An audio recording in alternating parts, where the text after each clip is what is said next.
നമസ്കാരം. ഇനി കുറെ കാലം ചുരുങ്ങിയ പക്ഷം അമേരിക്കയിൽ നിന്നെങ്കിലും ഇന്ത്യയിലേക്ക് ടൂറിസ്റ്റുകൾ വരുമെന്ന് പ്രതീക്ഷിക്കാനാവില്ല. അമേരിക്കൻ സ്റ്റേറ്റ് ഡിപ്പാർട്ട്മെന്റ് അമ്മാതിരി പണിയാണ് തന്നത്. യാത്രികർക്കായി അപ്ഡേറ്റ് ചെയ്ത ഉപദേശത്തിൽ US സ്റ്റേറ്റ് ഡിപ്പാർട്ട്മെന്റ് ഇന്ത്യയിലെ അമേരിക്കക്കാരോട് രാജ്യത്തിന്റെ ചില ഭാഗങ്ങളിലേക്കുള്ള യാത്ര ഒഴിവാക്കാനും വടക്ക് കിഴക്കൻ സംസ്ഥാനങ്ങൾ സന്ദർശിക്കുന്നത് പുനർവിചിന്തനം ചെയ്യാനും അഭ്യർത്ഥിച്ചു. ജൂലൈ 23 പുറത്തിറക്കിയ ഉപദേശത്തിൽ യാത്ര പുനഃപരിശോധിക്കുക എന്ന വിഭാഗത്തിൽ ലെവൽ 3 കീഴിലാക്കിയ വടക്കുകിഴക്കൻ സംസ്ഥാനങ്ങളെക്കുറിച്ചുള്ള വിവരങ്ങൾ അപ്ഡേറ്റ് ചെയ്തു.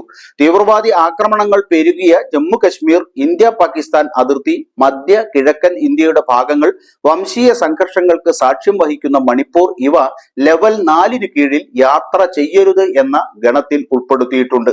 മൊത്തത്തിൽ സ്റ്റേറ്റ് ഡിപ്പാർട്ട്മെന്റിന്റെ അഭിപ്രായത്തിൽ ഇന്ത്യ വർദ്ധിച്ച ജാഗ്രത ആവശ്യപ്പെടുന്ന ലെവൽ 2 എന്ന് വിലയിരുത്തപ്പെടുന്നു.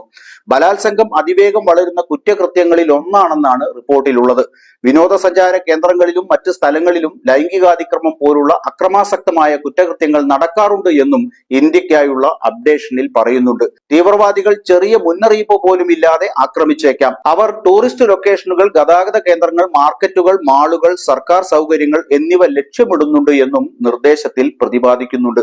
ഗ്രാമീണ പ്രദേശങ്ങളിലേക്ക് സഞ്ചരിക്കുന്ന US പൗരന്മാർക്ക് അടിയന്തര സേവനങ്ങൾ നൽകാൻ US സർക്കാരിന് പരിമിതിയുണ്ട്. അതുകൊണ്ട് ഈ പ്രദേശങ്ങൾ, പ്രത്യേകിച്ച് കിഴക്കൻ മഹാരാഷ്ട്ര മുതൽ വടക്കൻ തെലങ്കാന വരെ യാത്ര കൂടുതൽ ശ്രദ്ധിച്ചു വേണം. US സർക്കാർ ജീവനക്കാർക്ക് ഈ മേഖലകളിലേക്ക് യാത്ര ചെയ്യുന്നതിന് പ്രത്യേക അനുമതി ലഭിക്കണം എന്നും നിർദ്ദേശിക്കുന്നുണ്ട്. ജമ്മു കശ്മീർ സന്ദർശിക്കരുതെന്ന് US പൗരന്മാരോട് ആവശ്യപ്പെടുമ്പോൾ ഭീകര ആക്രമണങ്ങളും അക്രമാസക്തമായ ആഭ്യന്തര കലാപങ്ങളും നിയന്ത്രണ രേഖയിൽ ഇന്ത്യ പാകിസ്ഥാൻ സേനകൾ തമ്മിലുള്ള ഇടയ്ക്കിടെയുള്ള അക്രമവും ചൂണ്ടിക്കാട്ടിയാണ് വിലക്ക് ഏർപ്പെടുത്തിയത്. എന്നിരുന്നാലും ജമ്മു കശ്മീരിന്റെ അയൽ പ്രദേശമായ ലഡാക്ക് സന്ദർശിക്കുന്നത് സുരക്ഷിതമാണ് എന്നും റിപ്പോർട്ടിലുണ്ട്.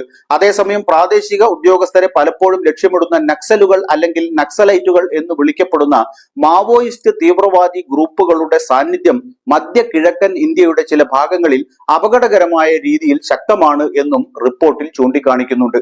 അതേസമയം വംശീയ കലാപ ഗ്രൂപ്പുകളുടെ ഇടയ്ക്കിടെയുള്ള അക്രമ പ്രവർത്തനങ്ങൾ വടക്കുകിഴക്കൻ സംസ്ഥാനങ്ങളെ അപകടകരമാക്കുന്നതായും റിപ്പോർട്ടിൽ പരാമർശമുണ്ട്. ചുരുക്കി പറഞ്ഞാൽ ഇന്ത്യയിൽ ഇപ്പോഴുള്ള അമേരിക്കക്കാർക്കാണ് ഈ സുരക്ഷാ നിർദ്ദേശം നൽകിയതെങ്കിലും വിദേശീയരെയാകെ ഇന്ത്യയിൽ സഞ്ചരിക്കുന്നതിൽ ഭയം ജനിപ്പിക്കുന്ന റിപ്പോർട്ടാണ് US സ്റ്റേറ്റ് ഡിപ്പാർട്ട്മെന്റ് പുറത്തുവിട്ടിരിക്കുന്നത്.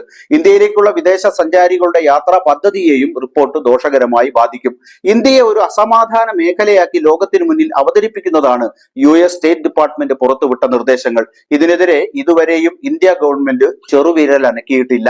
ഇത് കണ്ടില്ലെന്ന് നടിക്കുന്ന കേന്ദ്ര ഗവൺമെന്റിന്റെ സമീപനം ദൂരവ്യാപകമായ പ്രത്യാഘാതം രാജ്യത്തിനുണ്ടാക്കുമെന്ന കാര്യത്തിൽ സംശയമില്ല.